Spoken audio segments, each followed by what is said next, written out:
I woke up before my alarm. That's the thing I keep coming back to, actually. Not some dramatic sign or a feeling I should have paid attention to.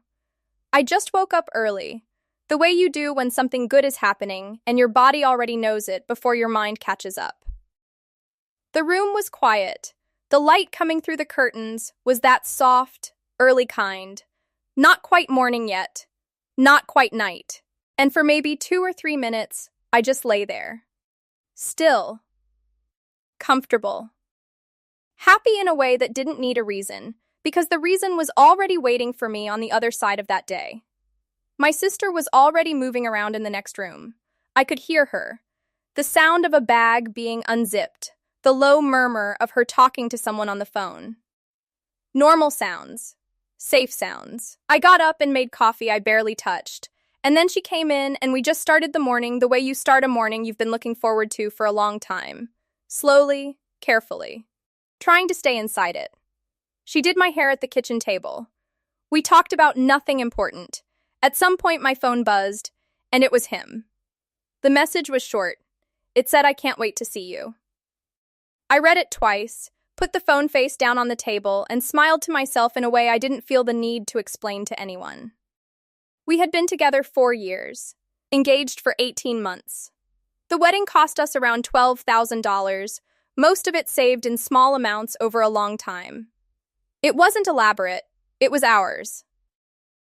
By 10 o'clock I was dressed. I stood in front of the mirror and I looked at myself for a long moment, not out of vanity, just recognition. This is the day.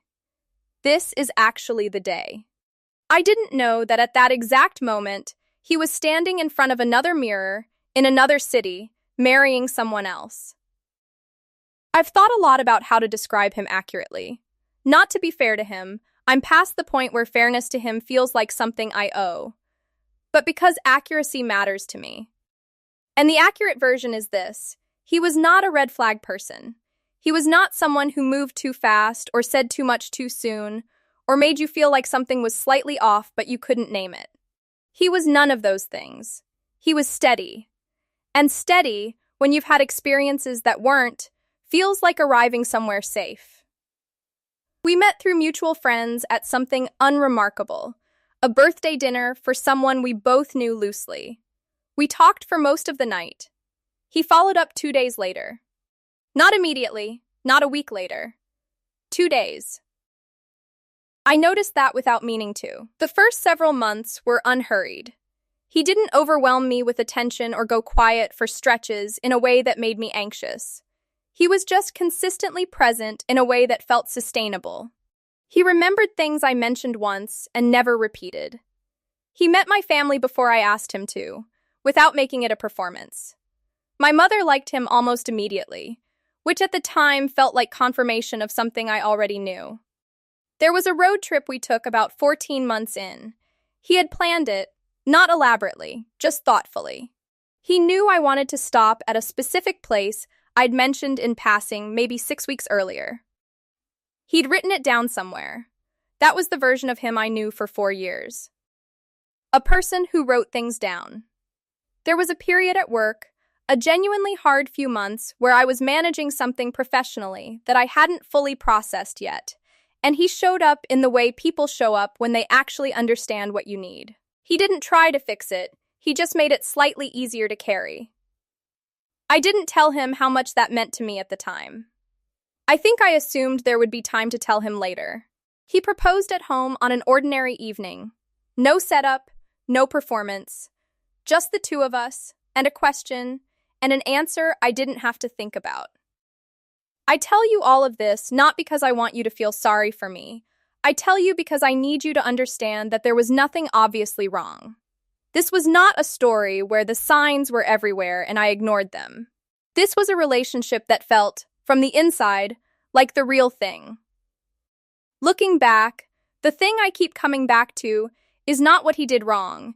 It's how completely right everything felt. That's what I can't explain. And that's what took the longest to understand. Building a life with someone doesn't happen in moments. That's the part nobody really talks about.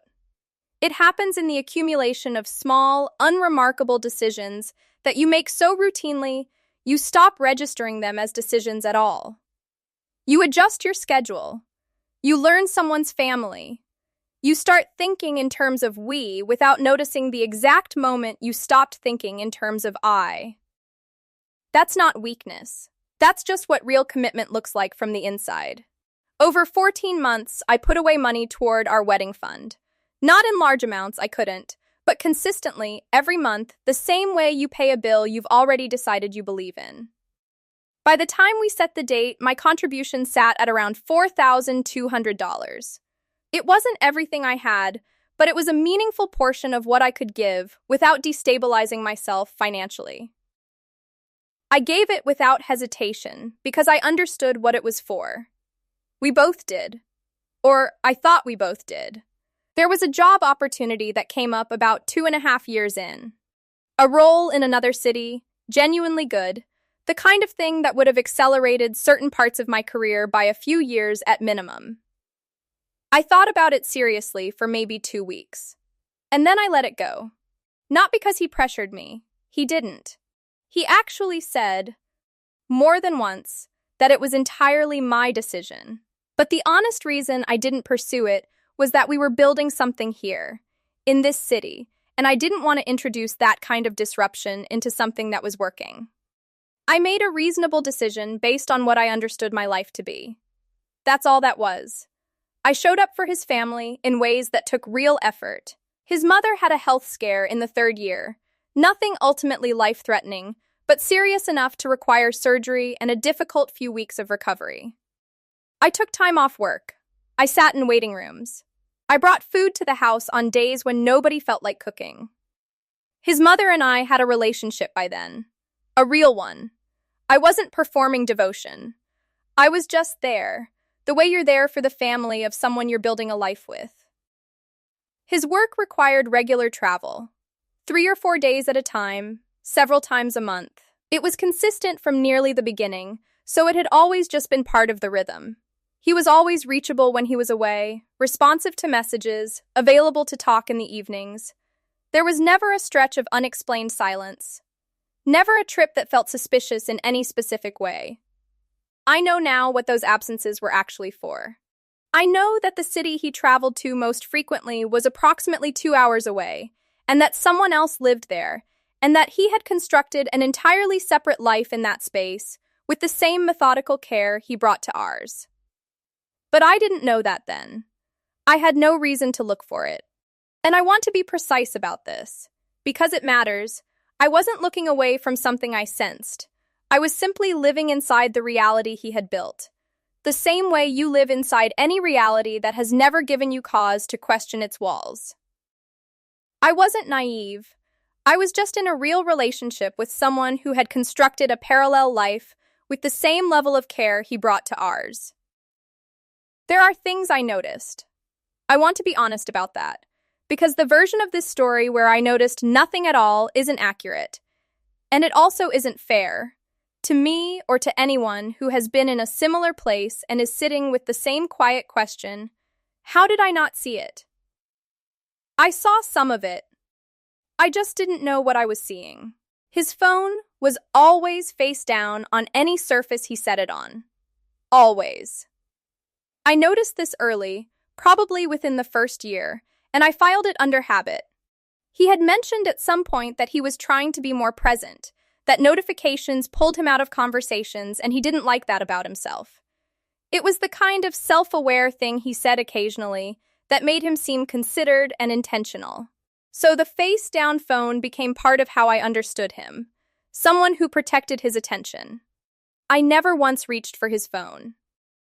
Not because I was afraid of what I'd find, but because it never felt necessary. That's an important distinction. He didn't want a shared social media presence. No couple photos, no tagged locations, nothing that announced us publicly in that particular way. I respected it completely. I had my own complicated feelings about how much of a relationship belongs online, and his preference aligned with something I could rationalize as maturity. Privacy, not secrecy. That's how I framed it. Looking back, I understand the distinction he was actually maintaining, But at the time, it fit neatly into the version of him I already trusted. Twice in the final year, plans changed. Both times with explanations that were just slightly thin, not implausible, just not quite as detailed as his explanations usually were. The first time, I felt something. A small, uncomfortable flicker that I couldn't immediately name. I sat with it for maybe a day, and then I made a decision, not consciously, but the way you make decisions that are really about who you want to be, to let it go. Because everything else was consistent. Because one slightly thin explanation inside 4 years of steadiness didn't constitute evidence of anything. The second time, I noticed. And then I noticed that I was letting it go again. And something in me said, this is trust. This is what you work toward. This is the difference between the person you were and the person you've become. I had come out of a previous relationship that had made me anxious and hypervigilant in ways that took real time to undo. I had done actual work to get to a place where I could extend trust without needing constant reassurance. I was proud of that. I thought choosing to trust was a sign of growth. It was. That's the part that still sits strangely with me. It was a sign of growth. It just wasn't protection against someone who understood exactly how to inhabit the space that trust creates. There were no arguments, no coldness, no financial strangeness I could detect, no prolonged silences or unexplained distances, nothing that assembled itself into a pattern I could point to. The warning signs were there, but they were the size of a whisper in a room full of everything I believed was true. The ceremony was scheduled for 3 o'clock. By 2:15, most of the guests were seated. I know this because my sister came to tell me, the way you give someone a quiet update when everything is going according to plan. I was in a small room at the back of the venue. I remember thinking the light in that room was unflattering, and that it didn't matter. By 2:40, he wasn't there. That detail, 2:40, is one I've returned to more times than I can count, because it was the first moment something registered as not quite right. Not alarm, just a small internal notation. He's cutting it close. That was the entire thought. He's cutting it close, and that's unlike him, and I'm sure there's a reason. His phone went to voicemail. Then again, his best man came to speak to someone outside my door, and I heard the low murmur of the conversation, without being able to make out the words. When my maid of honor came in, her face was doing something careful, that specific thing faces do when someone is trying not to communicate what they're actually feeling. She said they were just checking on timing. I said okay. I believed her because I needed to. At 2:55, she stepped outside to call his brother. I sat in the unflattering light and looked at my hands. At 3:10, my phone rang. A number I didn't recognize. I answered it because at that point I would have answered anything. The woman on the other end had a calm voice, measured. The kind of calm that I now understand costs something. That is the result of someone having already moved through the sharp part of a shock and arrived at a strange, flat steadiness on the other side. She asked if she was speaking to me by name. I said yes. She said she needed to tell me something. She said that she had married him that morning, a civil ceremony. About 90 minutes from where I was sitting. She said she had found something in his jacket pocket the night before. A wedding invitation. Hours. She said she had spent the last 18 hours deciding whether to call. She called. I don't remember exactly what I said in response. I remember that I kept my voice even. I remember asking 1 or 2 questions and receiving answers that were small and devastating and completely coherent. I remember the conversation ending. I remember standing up. I walked out of the room, through a side door, and sat down on the front steps of the venue in my wedding dress. I don't know why I chose the steps specifically. I think my body just stopped moving, and that happened to be where I was. What I felt was nothing. I want to be precise about that, because it's the truest part. Not grief, not rage, nothing. A total, white, interior silence, as if every system that usually runs quietly in the background had simply paused. I sat there for what I was later told was about 4 minutes, though it didn't feel like time at all. Then I stood up and went back inside and found my mother. I don't remember exactly what I said, but I remember her face, and I remember making a decision, not consciously, not in words, but somewhere below language, that I would not fall apart here. Not in front of everyone. Not today. That decision was the first thing that was entirely mine. He sent a message 3 days later. 2 paragraphs. It was carefully written in the way that things are carefully written when someone has spent a long time constructing them to appear honest without actually being honest. He used the word complicated 4 times. I counted, not because I was looking for it, but because by the 4th time it appeared I had become aware of it as a pattern, a word doing the work of explanation without providing any. I read it twice. I didn't respond. Not out of strategy, not because I was planning anything. I just had nothing to say to it. The message didn't require a response. It required a reader, and I had been that. And then I put my phone down and didn't pick it up again for the rest of the evening. That was the last direct communication between us. What followed was weeks that I can only describe as interior. Not dramatic, not defined by any single moment or confrontation. Just a long, slow, quiet passage through something I didn't have accurate language for yet. People wanted to help. I believe that genuinely.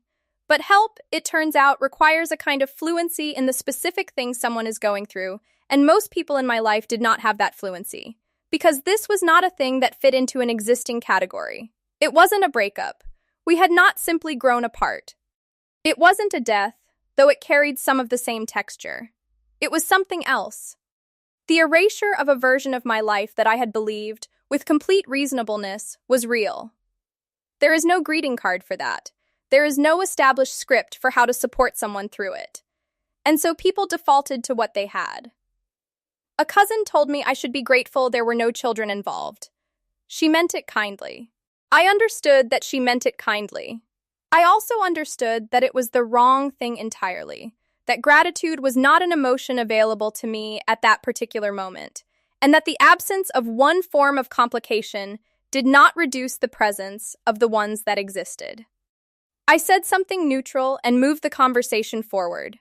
A friend, someone I had been close to for years, sat with me for an afternoon and then gently suggested, in the way people suggest things when they are uncomfortable with an answer they can already see forming, that perhaps there had been signs I hadn't let myself look at. She wasn't being cruel. She was trying to construct a version of events that contained a lesson, because lessons are more bearable than randomness. I didn't argue with her. But I noticed something close inside me in that moment. A quiet, careful closing of a door. My workplace gave me 3 days. Then expected the shape of me that existed before. My closest friends showed up, and I am grateful for that without qualification. But even they, even the best of them, could only sit inside it for so long before they needed it to start resolving. Grief with a clear shape is easier to accompany. This had no clear shape. It kept changing dimensions depending on which angle I approached it from. In the evenings, I would sometimes go through old messages, old photographs. I want to describe this accurately because it wasn't sadness, exactly. It was something closer to vertigo. Every memory I had existed inside a context that had now been revealed as false. Not the moment itself. The moments were real. I had genuinely laughed in those photographs. He had genuinely planned that road trip. But the person I understood myself to be in relation to, the person those memories were organized around, that version of him did not exist. Every image had been quietly altered by information I couldn't unknow. I would close the app and sit in the dark for a while and then go to sleep poorly and wake up and do it again. I didn't post about it publicly. I didn't call him. I didn't perform any of it for an audience because it didn't belong to an audience. It was mine, and it was enormous, and I carried it in the only way I knew how, quietly, and with as much steadiness as I could locate inside myself on any given day. After 3 weeks, I called a therapist. Not because someone told me to. Because I recognized, with some clarity, that what I was moving through was larger than my existing frameworks could hold. That recognition itself felt like something. A small, reliable piece of my own judgment still functioning. The silence after was the loudest thing I have ever experienced. And in that silence, I learned something I couldn't have learned any other way. About him, about the people around me, and about exactly how strong I actually was. Somewhere in the 4th week, I made a list. Not of grievances. Not of everything he had taken or everything I had lost. I was already carrying all of that without needing to write it down. This was a different kind of list. Practical. Structural. Every entanglement that still existed between my life and the situation he had created, written out in the most neutral language I could manage, because neutral language was the only kind that didn't cost me energy I didn't have. The joint account was the most immediate item. We had opened it specifically for the wedding, a shared fund that held contributions from both of us over 14 months. By the time everything collapsed, there was $8,400 in it.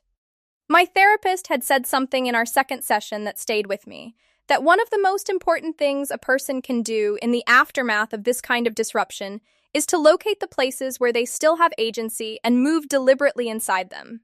The account was one of those places. I consulted a family law attorney, a quiet, efficient meeting that lasted 40 minutes, who confirmed what I had already begun to research on my own. The marriage was void. Legally, it had never existed. There was no union to dissolve because there had been no valid union formed. The financial matter was civil. I pursued it the same way I had made the list, methodically, without drama, one step at a time. I also began, without announcing it, to withdraw from certain spaces. There were social contexts we had shared, a loose group of mutual friends, a few recurring events, where I was aware, through the ordinary channels of word traveling, that a version of events was circulating. His version, or something close to it. I didn't try to counter it. I didn't make calls or send messages correcting the record. I simply stopped appearing in those spaces and allowed my absence to mean whatever it meant. Some people noticed and reached out. Some didn't. Both responses told me something useful. My therapist had suggested something early on that I found unexpectedly clarifying, to pay attention, without judgment, to how people behaved during this period. Not to grade them or build a case against anyone, but simply to notice. Who reached out without an agenda? Who offered presence rather than advice? Who made my pain a starting point for a conversation about themselves? Who disappeared entirely and reappeared only when things had quieted? I kept a loose internal record of all of it. Not out of bitterness, I want to be precise about this, but out of a growing understanding that difficulty is the most accurate diagnostic tool available for understanding who the people around you actually are. About 5 weeks out, I contacted the woman he had married. I thought carefully about whether to do this and why. It was not anger that moved me toward it. It was something closer to recognition, an understanding, arrived at gradually, that she and I had both been inside the same constructed reality without knowing the other existed. She agreed to speak. The conversation lasted close to 2 hours. It was not cathartic in any cinematic sense. It was difficult and strange, and at several points required both of us to sit quietly for a moment before continuing. But it confirmed, in every detail that mattered, that I had not misunderstood anything. That possibility, that I had somehow misread the situation, had been living in a small corner of my mind without my full permission. That conversation removed it completely. I stopped trying to understand why he did it. That question belongs to him and whatever he's carrying. I started asking a different question. What does the person I want to become do next? I want to be honest about the timeline, because I think the dishonest version, the one where someone moves through something like this and arrives at clarity in a matter of months, does real harm to people who are still inside it and wondering why they aren't further along. It took longer than I expected. Considerably longer. There was a period, somewhere in the first year, where I thought I had processed most of it, and then something small would happen. An ordinary moment with no obvious connection, and I would feel the ground shift slightly beneath me in a way that reminded me I hadn't finished yet. That's not weakness. I understand that now in a way I didn't then. The research is actually clear on this. Recovery from this specific kind of betrayal, not a breakup, not a straightforward loss, but the dismantling of a reality you had built your decisions around, takes years, not months. The harm is layered in a way that means it surfaces in layers too, on its own schedule, not yours. I stopped scanning for it eventually. That's the most accurate way I can describe one of the primary shifts. For a long time after, I would find myself in new situations with new people, running a quiet background process, looking for the specific combination of qualities I had missed in him, the consistency that turned out to be constructed, the attentiveness that had another purpose. That process ran without my full consent for a long time. And then, gradually, it didn't. Not because I stopped being careful, but because I had recalibrated what careful actually meant. I no longer mistake consistency for safety. I no longer interpret charm as evidence of character. I notice when explanations are thin. I notice when something doesn't quite fit, and I let myself sit with that noticing rather than immediately filing it somewhere more comfortable.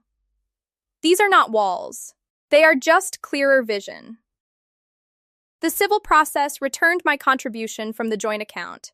I won't overstate what that felt like. It wasn't satisfying in any complete sense, because money was never really the point. But it mattered as an act of practical recovery.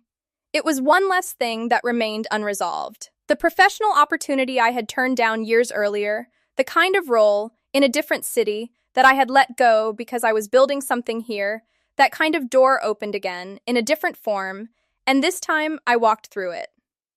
Not to prove anything. Simply because the constraints that had shaped the earlier decision no longer existed. I was no longer building something here. I was building something, and the location was now entirely up to me. My social world is smaller than it was. Reliably smaller. The people still in it are there because the difficult period showed me they were worth keeping. My relationship with my mother is something I didn't expect to be a gift that came out of this, but it is. I return to therapy occasionally, not from crisis, from the recognition that it remains the most useful investment I have made in my own clarity. He didn't break me. He didn't even come close. But he did teach me the difference between a life I was building with someone and a life I was building for myself. And I'll take that lesson, even if I would have given anything not to have needed it.